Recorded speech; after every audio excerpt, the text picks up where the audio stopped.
Muter.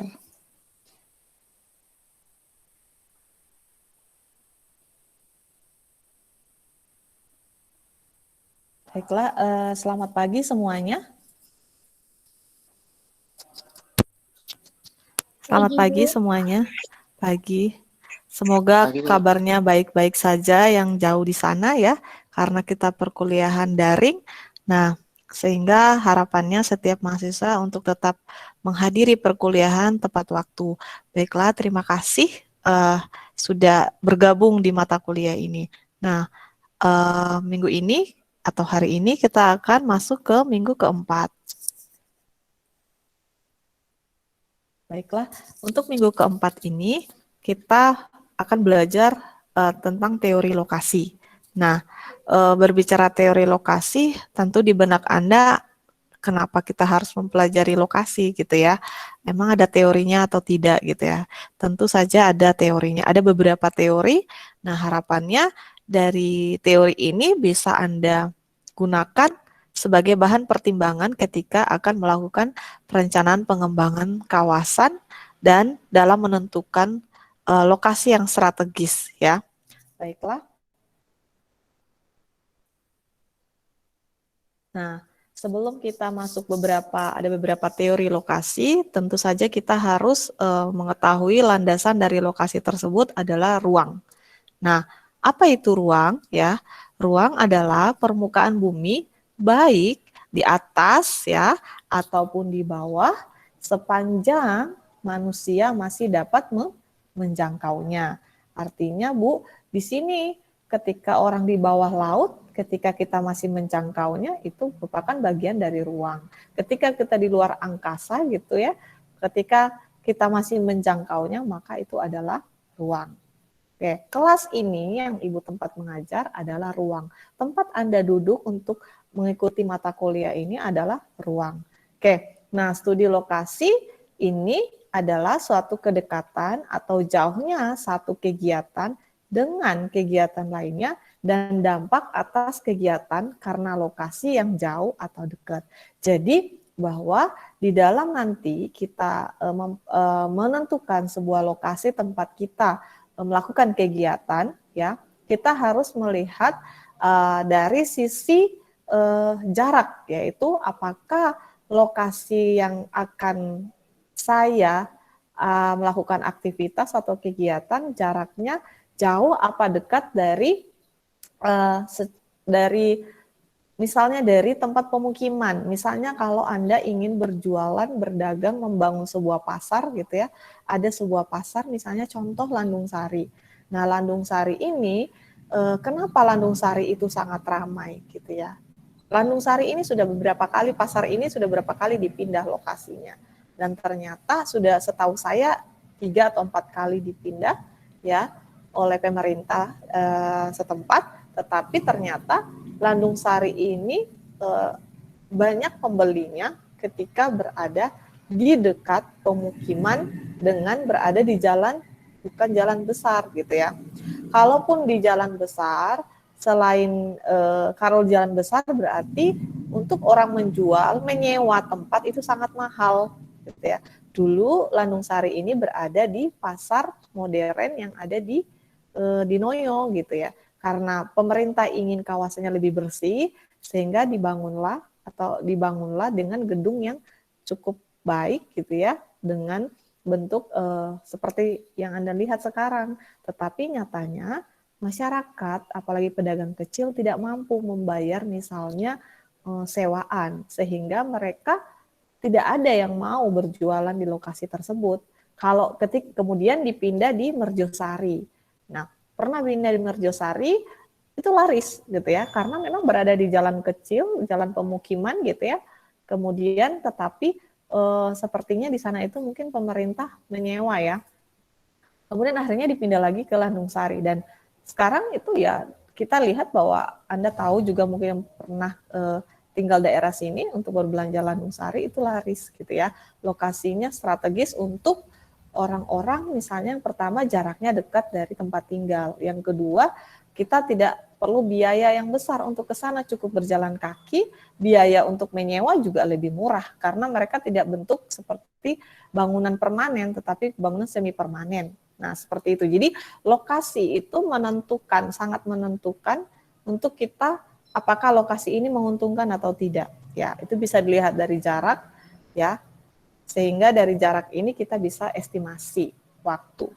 Oke, kita masuk bahwa teori lokasi adalah ya, ingat ya, teori lokasi adalah ilmu yang menyelidiki ruang kegiatan ekonomi atau ilmu yang menyelidiki alokasi geografis dari sumber-sumber yang potensial serta hubungannya dengan atau pengaruhnya terhadap keberadaan berbagai macam usaha atau kegiatan baik ekonomi atau sosial. Ini menurut Tarigan 2005. Monggo kalau ada yang ingin meminjam buku ibu, bukunya Tarigan ini bagus gitu ya. Dia membahas gitu ya. Dia membahas tentang bagaimana merencanakan sebuah kawasan, baik itu wilayah, baik itu lahan gitu ya. Anda bisa nanti yang mau meneliti tentang terkait dengan lahan atau secara spasial harus mempelajari dulu berbagai macam buku ya, ilmu atau teori gitu ya, termasuk Bapak Tarigan ini gitu ya. Oke. Nah, ada beberapa model ya, ada beberapa model dalam teori lokasi ini. Yang pertama yang terkenal itu sistem K atau sama dengan 3 dari Christaller ya. Jadi Walter Christaller ini memiliki buku yang ditulis 1993 tentang Central Place in Southern Germany. Jadi di mana intinya dalam sistem 3K ini ya, yaitu di mana beliau mengatakan bahwa susunan kota, ada beberapa susunan kota dengan jumlah kota dan distribusinya, kemudian model sistem geometri angka 3, arbiter peran sangat penting, kemudian sistem K dari 3 Christaller tersebut. Nah, nanti Ibu akan perlihatkan. Nah, intinya di dalam teori Christaller ini atau model Christaller ini bahwa beliau menganggap bahwa wilayah ketika kita merencanakan sebuah atau membeli sebuah lokasi gitu, dia menganggap bahwa wilayah atau kawasan adalah dataran tanpa roman. Artinya datar nggak ada apa-apanya. Semua sama gitu ya. Kemudian gerakan dapat dilaksanakan ke segala arah gitu ya. Artinya ketika Anda membeli lokasi, lokasi ini bisa arah utara, selatan, barat, timur. Itu semuanya sama. Bisa ke arah semuanya. Kemudian penduduk memiliki daya beli yang sama ya. Penduduk memiliki daya beli yang sama. Gitu ya. Jadi artinya di sini secara ekonomi pendapatannya sama gitu dan tersebar secara merata pada seluruh wilayah. Kemudian konsumen bertindak sesuai dengan prinsip minimasi jarak atau biaya. Jadi sebenarnya apa sih model? Model itu kan sebuah contoh ya, contoh bagaimana kita yang sudah terlaksana ya, teori yang dibuat dan kita mencoba mengadaptasi gitu ya, sehingga ini menjadi satu model gitu ya. Nah, beliau mengutarakan bahwa kalau sebuah tadi menentukan lokasi harus 4 ini gitu ya. Dia menganggap bahwa wilayah ini sama, gerakannya sama dalam segala arah, penduduk memiliki daya beli yang sama, kemudian konsumen bertindak sesuai dengan semua konsumen, pembeli misalnya, yaitu bahwa dia akan menentukan jarak dan biaya yang dibutuhkan. Oke. Nah, di dalam Christaller ini, dia menggambarkan gambar berupa, Anda bisa lihat gitu ya di slide, ada jangkauan luas pasar atau range gitu ya, dengan range-nya, kemudian luar pasar minimal atau threshold-nya. Coba Anda perhatikan ya, karena habis ini ada soal yang Ibu buat ya, ada contoh soal dan Anda harus menjawabnya, tidak susah kok. Nah, ini cuman kita ingin melihat, mempelajari teori oleh Christaller ini.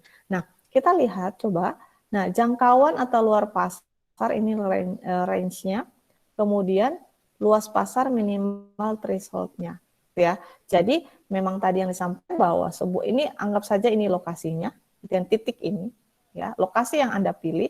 Nah, lokasi yang Anda pilih ini jangkauannya sampai berapa kilometer misalnya, sampai berapa meter gitu ya. Kemudian minimalnya pasar ini seberapa jauh Misalnya tadi Ibu sampaikan Landung Sari. Landung Sari ini jangkauan pasarnya sampai mana? Batu kah? Sampai di kecamatan di Klojen kah? Ya. Terus minimal luas pasarnya sampai mana gitu ya? Apakah cuma sampai Telogomas saja? Gitu ya. Apakah cuma orang Landung Sari saja? Nah, ini berpengaruh di dalam nanti Anda menentukan apakah saya akan membeli Landung Sari untuk menjual dagangan saya. Saya membeli Landung Sari untuk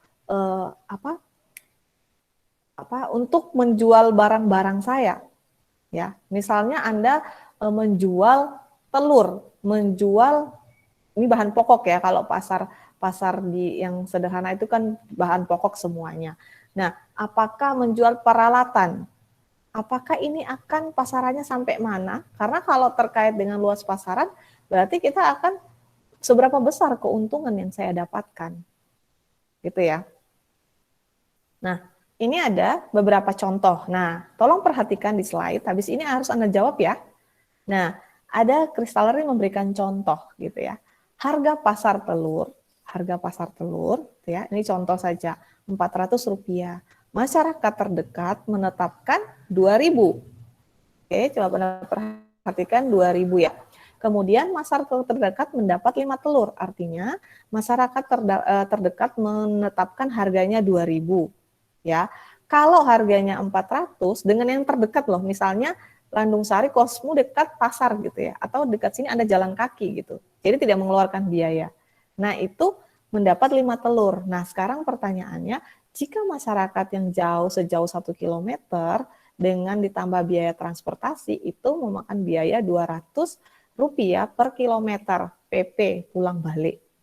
Kemudian masyarakat terjauh mendapat 4 telur. Jadi ketika dikurangi biaya transportasi hanya mendapat 4 telur. Nah, sekarang masyarakat yang jauh 2 kilometer biaya transportasi adalah 400 gitu ya. Dengan pulang balik. Masyarakat tersebut yang berada di 2 kilometer hanya mendapatkan 3 telur. Nah, pertanyaan Ibu, berapa yang didapatkan masyarakat yang tinggal 8 dan 10 kilometer? Ya, mohon dilihat slide-nya. Kira-kira berapa yang didapatkan oleh masyarakat? Halo?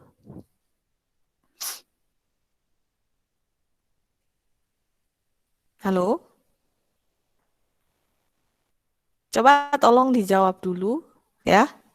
Kira-kira berapa yang didapatkan? Siapa ini yang Ibu suruh hitung? Katerina. Katerina, coba Anda hitung ya. Kira-kira berapa biaya ya, berapa telur yang didapatkan ketika Anda tinggal sejauh 8 kilometer ya, atau 10 kilometer dari tempat atau lokasi penjualan dari telur tersebut. Katarina. Iya, Bu. Nah, Andri. Berapa yang didapat masyarakat tinggal 8 dan 10 kilometer? Kira-kira berapa telur yang didapatkan? Kenapa? 800 mungkin sih. Bukan rupiahnya ya, tetapi telurnya. Berapa telur yang didapatkan ketika Anda tinggal sejauh 8 kilometer?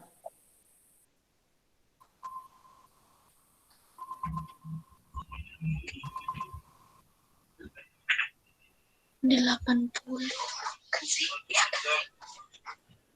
Ayo coba. Deki.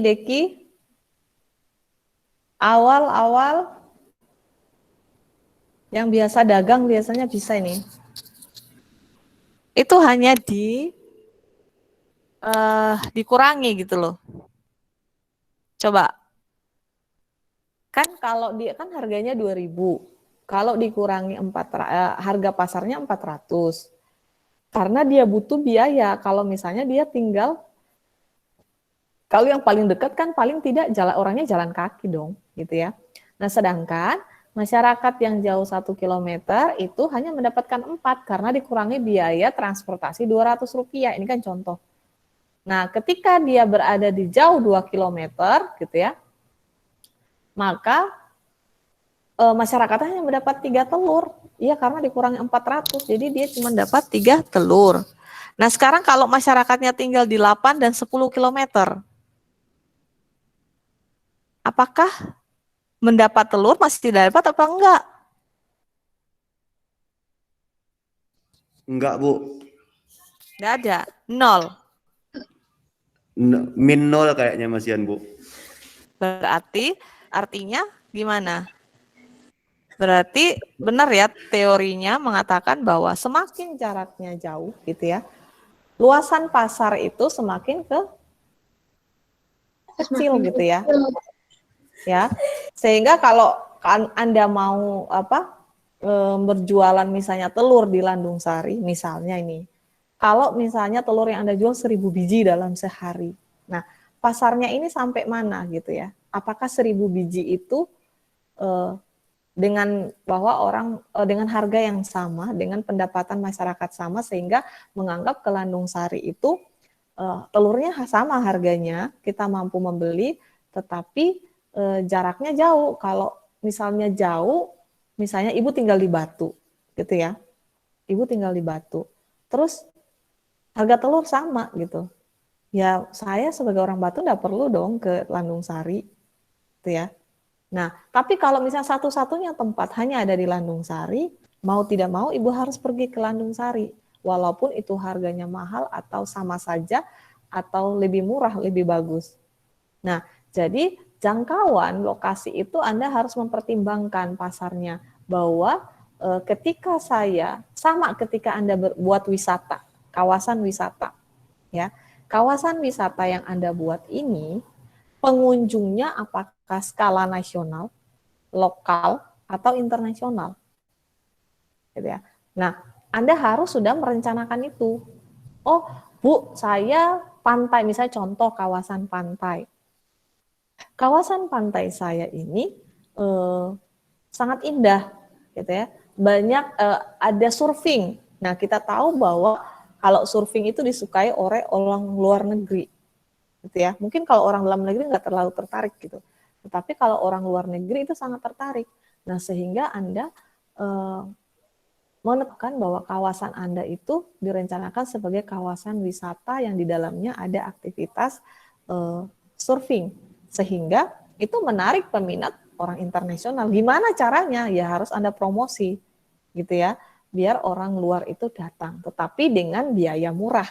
Misalnya karena tempat Anda ada di pelosok, ya udah nanti tapi tidak ada hotel, ya Anda bisa membuat nanti misalnya guest house seperti itu ya, yang tinggal di penduduk. Nah, itu salah satu bagaimana bahwa pasaran Anda, pasar saya ini atau pasar wisata saya itu sampai mana. Nah, itu sangat tergantung dari jarak, kemudian dari jarak itu mempengaruhi biaya. Ya, apakah bagi orang bule itu masih murah? Oh, orang bulenya saya ambilnya yang dari Bali, Bu. Ya kan, kalau dari Bali ke Jawa Timur masih deket ya. Nah, sehingga menjadi salah satu destinasi ketika ke Jawa Timur, datang ke pantai atau pesisir atau wisata Anda yang Anda buat. Nah, itu seperti itu ya. Jadi biaya dan jarak itu mempengaruhi. Kemudian kita lanjut. Nah, ini adalah dari contoh yang tadi ya Ibu sampaikan, hampir mirip ya. Nah, sorry. Balik. Nah, ini adalah sistem K yang tadi, bahwa jadi di dalam nanti Anda membuat satu lokasi ya, bahwa menurut Kristaller bahwa terbentuk area perdagangan berupa lingkaran. Ini kan model, gitu kan. Kalau model memang kita gambarkan secara spasial atau gambaran gitu ya. Kemudian lingkaran range-nya tumpang tindih gitu ya. Tumpang tindih, kemudian range tumpang tindih ini menjadi heksagonal tidak tumpang tindih, udah pisah sendiri. Kemudian nanti Bu akan jelaskan. Tiap barang berdasarkan orde memiliki heksagonal sendiri. Nah, kemudian orde 1 sama dengan 3 kali heksagonal gitu ya. Kemudian heksagonal sama besar tidak tumpang tindih dan sebaliknya. Jadi di sini artinya bahwa Misalnya gini, model ini ya, awalnya misalnya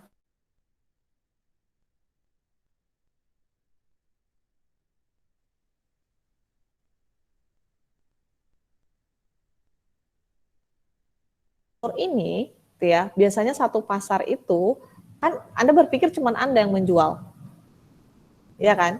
Nah, ternyata setelah Anda menjual laris gitu ya, laris, kemudian banyak orang yang mengikuti, ingin menjual lagi yang ada di pasar tersebut. Nah, tapi lama-lama juga walaupun banyak orang berjualan gitu ya, di lokasi Landung Sari ya, lama-lama itu akan terbentuk dengan sendirinya ya, bahwa Anda punya pasar sendiri. Misalnya saya jualan, Deki jualan gitu ya, di lokasi yang sama gitu ya. Tetapi kita punya pasar sendiri nanti. Oh, Budep itu pasarnya itu sampai di Batu gitu ya. Kemudian si Deki nanti pasarnya oh sampai hanya di Landung Sari gitu ya. Dengan sendirinya itu akan terbentuk gitu ya, berdasarkan nanti jarak tadi ya, dengan biaya ya, bisa jadi saya jual telurnya agak murah gitu ya, sehingga pasar saya sampai Batu, orang Batu mau datang beli gitu ya. Nah, ini jadi sebenarnya sistem dari Kristaller itu bahwa ruang atau lokasi yang nanti Anda akan pilih gitu ya, awalnya mungkin agak kesulitan gitu ya, tetapi lama-lama akan membentuk pasar gitu ya, dan semoga, tapi kalau semakin banyak saingan Bu, nah itu bisa juga berkurang, tetapi saya rasa kalau orang Indonesia percaya yang namanya rezeki gitu ya. Nah, jadi jangan terlalu dipikirkan model ini kok susah, lihat gambarnya, itu cuma konsep aja gitu ya. Jadi dengan sendirinya nanti bahwa ketika Anda menentukan lokasi, bahwa akan terkait namanya jarak, waktu, biaya, gitu ya. Nanti kita masuk ke model lagi yang berikutnya. Nah, bahwa kesimpulannya dari model Kristaller ini jangkauan pemasaran berbeda-beda, yang tadi Ibu sampaikan. Jangkauan pemasaran berbeda-beda gitu ya. Hierarki yang sama daerah pemasaran tidak tumpang tindih, ya artinya Center punya pasar sendiri gitu ya, meskipun di lokasi yang sama. Berbagai jenis barang dan orden cenderung bergabung. Nah, Ibu tadi katakan bahwa lama-lama ketika orang merasa, coba tadi Ibu sampaikan bahwa Landung Sari awalnya sepi, ya lama-lama itu jadi ramai, orang jual, lama-lama di situ orang jualan telur semua, ya karena pasarnya itu sudah tahu, oh kalau mau beli telur di sana itu telurnya macam-macam, harganya macam-macam dan murah gitu. Nah, itu akan terbentuk dengan sendiri konsentrasi ya. Misalnya jualan dari telur tadi. Sama seperti misalnya, Bu, kenapa pusat Kota Malangnya berada di Klojen gitu ya. Awalnya kan pasti sudah direncanakan Kota Malang itu terdiri dari beberapa ruang atau block plan ya. Akhirnya kalau untuk pasar pecinan memang dari dulu seperti itu di situ, pasar besar sekarang ya. Nah, kemudian dekat pasar itu ada kampung Arab, ada kemudian ada pemerintahan gitu ya. Kemudian ada orang apa kalau di Ijen ya. Jadi kalau blok plan Kota Malang itu memang sudah terencana dengan baik dahulunya. Tetapi perencana itu tidak bisa memprediksi bahwa penduduk tuh semakin banyak meningkat gitu ya, dengan beriringnya waktu gitu ya, tidak diprediksi. Makanya Garden City itu tidak apa ya, untuk sekarang sudah tidak bisa jadi Garden City gitu ya, karena sudah Garden City itu hanya menampung 3.000 penduduk orang gitu ya. Tetapi sudah lebih kita tahu Kota Malang ya pusatnya di Klojen, sehingga yang kita rasakan dari seharusnya Garden City itu bagus gitu ya secara lingkungan, secara sosial, tetapi karena melebihi dari jumlah, belum lagi nanti banyak aspek legal yang dilanggar, sehingga Garden City itu hanya tinggallah konsep seperti itu. Kemudian, nah ada beberapa bentuk kurva permintaan. Masih ingat nggak di kuliah biasanya manajemen ya, ekonomi gitu ya. Ada bentuk kurva di sini, bentuk kurva permintaan pasar monopoli. Coba Anda perhatikan grafiknya gitu ya. Ini segitiga. Ini P itu adalah tingkat harga, kemudian Q itu jumlah barang yang dibeli. Artinya kalau kita lihat di sini bahwa karena ini pasar monopoli, kayak biasanya hanya satu yang menguasai, harga dia yang tentukan, maka semakin ya, semakin tingkat harganya tinggi, maka pembelinya gimana? Ikut berkurang atau gimana? Kalau cuma satu orang yang jual gitu ya, mau dia naikin harga, ya tetap aja orang beli, ya kan? Tetapi kalau dia berbagai macam yang jual, contoh lah ya, yang berjual telur tadi banyak, ya orang punya pilihan, gitu ya. Tapi kalau cuma satu orang menjual, mau dia naikin harga, tetap aja orang akan beli. Nah itu kalau terkait dengan kurva permintaan pasar monopoli.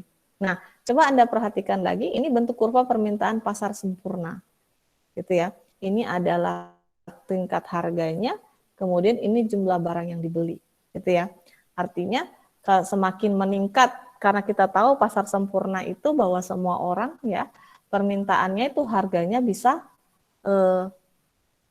ditentukan, harga itu ditentukan sehingga mau dimanapun kamu beli tetap harganya sama, gitu ya.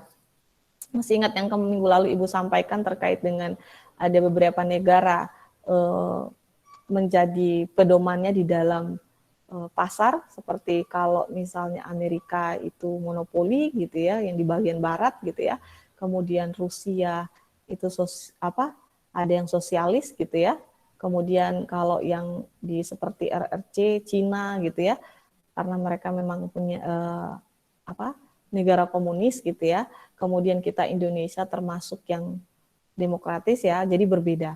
Kemudian ini model von Thunen. Nah, model von Thunen ini adalah model yang kedua, gitu ya. John Hendricks von Thunen 1826, buku yang berjudul, ini bahasa Latinnya, Der Isolator Sat in Bezug on Land Wizard, gitu ya, Wizard V, gitu ya. Susah ngomongnya. Kemudian di mana si von Thunen ini mengatakan bahwa wilayah analisis bersifat terisolir, ya, sehingga tidak terdapat pengaruh pasar dari kota lain.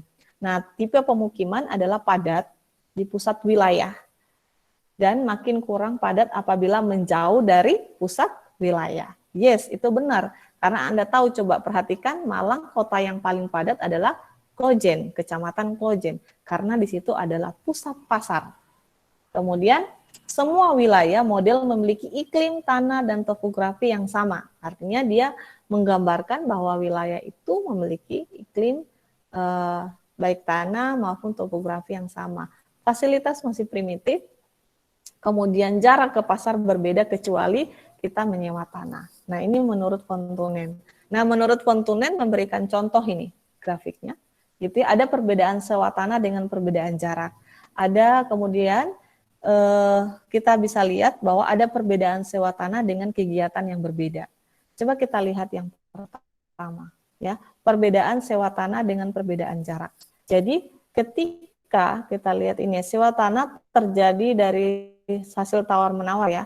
Ketika misalnya sewa tanah itu semakin tinggi ketika berada di pusat pasar. Ya, coba Anda punya tanah di Klojen sama tanah di sini.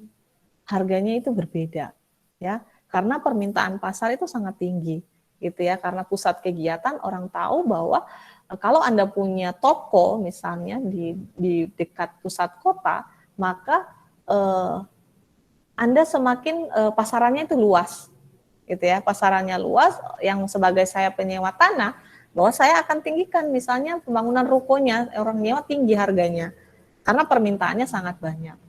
Yang si pembeli atau yang si penjual merasa bahwa kalau walaupun tinggi harganya, tetapi barang yang saya jual akan laku keras. Pemikiran dagang kan seperti itu. Nah, kemudian ada lagi yang perbedaan sewa tanah dengan kegiatan yang berbeda, gitu ya. Jadi penyewaan tanahnya tergantung dari kegiatan yang mau akan dilakukan, gitu ya. Kalau misalnya di pasar Kecamatan Klojen sana, ya, di pusat kota, kegiatannya apa saja di sana, ya. Kalau dia tempat dagang, ya pusat perdagangan pasti akan mahal. Tetapi kalau pemukiman mungkin walaupun di pusat kota ya mungkin tidak akan terlalu mahal. Tapi kalau dagang, orang berbicara langsung pikirannya duit, gitu ya. Sehingga itu ada perbedaan. Nah ini adalah model von Thunen. Sorry, gambarnya agak ini ya. Model von Thunennya bisa kita lihat ya. Agak geser ya gambarnya. Di sini bahwa Fontunen ini membagi beberapa ruang gitu ya. Ini gambarnya seperti cincin. Kalau yang tengah ini adalah pusat sampai masuk daerah terluar, gitu ya. Artinya semakin yang di pusat ini akan semakin mahal, gitu ya. Nah, di sini ada yang ketiga model Weber. Model Weber ini juga oleh Alfred Weber 1909, bukunya yang berjudul Theory of Location of Industry, di mana biaya transportasi merupakan faktor pertama dalam menentukan lokasi. Kemudian biaya transportasi meningkat dengan adanya jarak.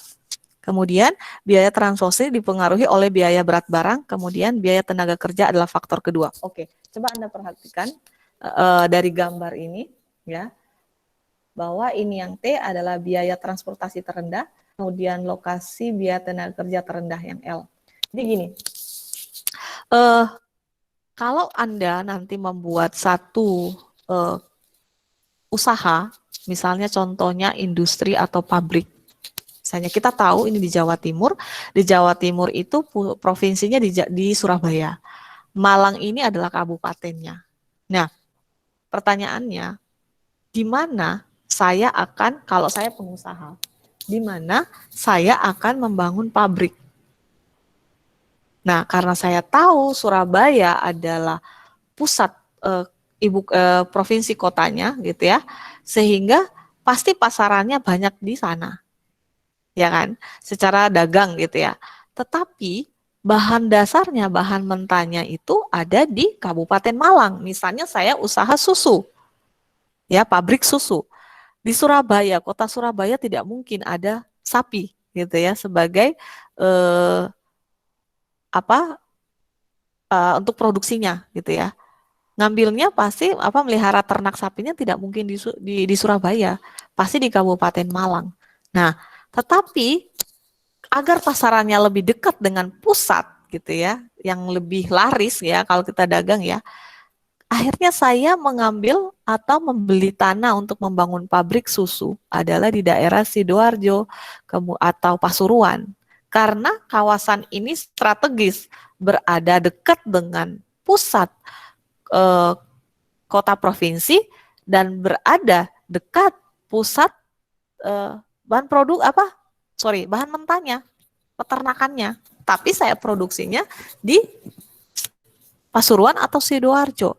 Hal ini kenapa saya lakukan? Karena terkait jarak dan tenaga kerja, biaya, dan sebagainya. Kenapa? Karena di Kabupaten Malang banyak tenaga kerjanya, orang yang mau kerja di pabrik. Nah, bagaimana biar lebih murah? Maka pabrik saya ada yang namanya tempat tinggal, mes. Biasa dikenal ya. Sehingga tenaganya itu dari Malang. Kenapa dari Malang? Itu lebih murah. Gitu ya, karena banyak potensi orang di desa yang misalnya mau kerja di pabrik sehingga biayanya lebih murah dan agar biaya lebih murah karena tidak terlambat, efektif, efisien gitu, orangnya tinggal gitu ya. Nanti diatur waktunya kapan pulang, kapan cuti gitu ya, diselang-seling gitu ya. Sehingga saya sebagai pemilik pabrik itu bahwa lebih ekonomis seperti itu. Dan ketika diproduksi susu ini sudah jadi Danco atau Indomilk, ya dijualnya pasarnya, pusat kantornya, pemasarannya di Surabaya. Nanti baru dari Surabaya itu didistribusikan kembali lagi ke kabupaten di desa-desa. Nah itu biaya secara ekonomi lebih murah teori lokasinya. Nah itu yang Ibu maksud ya, transportasinya lebih murah gitu ya. Kamu bayangkan susu itu misalnya dari Batu, misalnya di Pujon diambil, dibawa truk-truk gitu ya, tank gitu ya, dibawalah ke Sidoarjo atau di Pasuruan, di pabrik saya, tempat produksi, dibuat, dikemas, kemudian diantar ke pasaran di kota Surabaya, dari kantor pemasarannya kemudian disebar, didistribusikan. Nah itu lebih ekonomis, sehingga keuntungan lebih banyak. Nah, kemudian yang berikutnya adalah model loss. Model loss ini adalah the economy of location, di mana makin jauh pasar konsumen enggan membeli karena biaya transportasi. Ya, logikanya ngapain saya akan pergi membeli gula, kopi ke di mall, misalnya di Malang Kota, sedangkan di warung sebelah rumah saya ada, harganya sama gitu ya.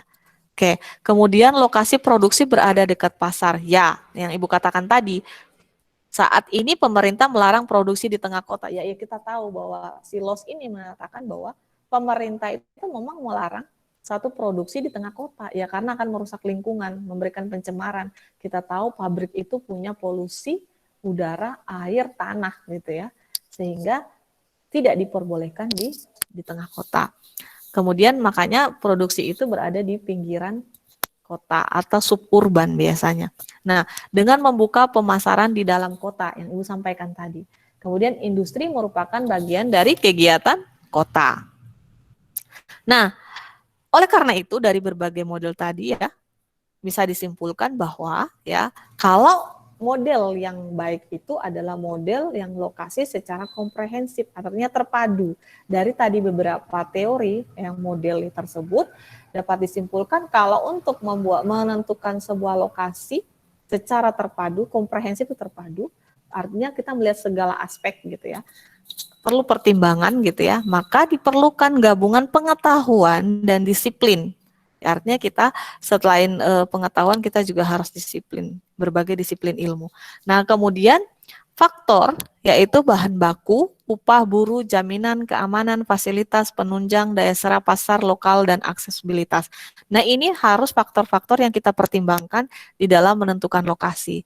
Kemudian ada stabilitas politik dalam jangka panjang. Ya, kita tahu bahwa siapa yang jadi pemerintah, kira-kira dia potensinya pengembangan usahanya apa ya? Itu berpengaruh. Memilih negara, provinsi, kabupaten, kota, dan sebagainya. Ya, kita mau usaha ini seskala negara, provinsi kah, kabupaten kah, kota kah, desa kah, ya, atau cuma satu kawasan kah, ya. Kemudian site atau lahan untuk kepentingan investor dan pemerintah. Apakah lahan ini terkait dari kepentingan investor juga atau termasuk pemerintah gitu ya. Karena kita tahu ada BUMN, kita usaha yang terkait itu atau memang swasta gitu ya. Kemudian yang tidak kita lupa adalah daya dukung lahan. Ingat bahwa suatu kawasan yang berkelanjutan apabila menghitung yang namanya daya dukung lahan atau kapasitasnya. Kemudian yang terakhir bahwa lokasi yang Anda pilih itu dapat diproyeksikan atau diramalkan apakah usaha yang saya lakukan di lokasi A ini apakah menguntungkan atau merugikan. Nah, ini adalah beberapa yang perlu dipertimbangkan di dalam Anda menentukan sebuah lokasi. Sama seperti misalnya saya berada di NTT. NTT ini punya potensi apa? Rencananya ya lokasi ini potensinya apa? Mau direncanakan apa? Tapi kita lihat potensinya dulu. Ini kedepannya menguntungkan dan menguntungkan tidak hanya segi duit ya, tetapi apakah lingkungannya akan baik atau akan merusak. Anda membuka kegiatan wisata, apakah wisata desa, apakah wisata alam di tempat Anda, lokasi Anda, ya lihat pasarannya dan apakah ini juga menguntungkan, tetapi juga kita harus melihat apakah ini akan merugikan secara lingkungan, apakah menguntungkan secara lokal masyarakatnya dapat meningkatkan ekonomi atau tidak. Nah, ini sehingga menjadi keputusan Anda dalam memilih tadi bahwa suatu teori lokasi yaitu Anda harus mengintegrasikan berbagai aspek gitu ya untuk menentukan atau memilih mana yang terbaik akan dikembangkan kawasan tersebut.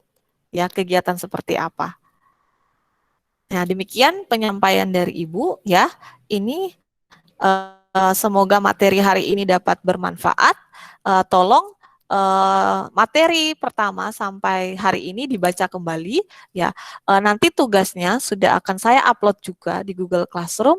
Nah, hari ini Ibu akan upload. Jadi tolong nanti Ibu akan sampaikan di grup kapan Anda mendownload di Google Classroom karena semua tugas dan materi berada di Google Classroom dan siap NJ. Tetapi lebih baik di Google Classroom untuk bisa tanya jawab ya.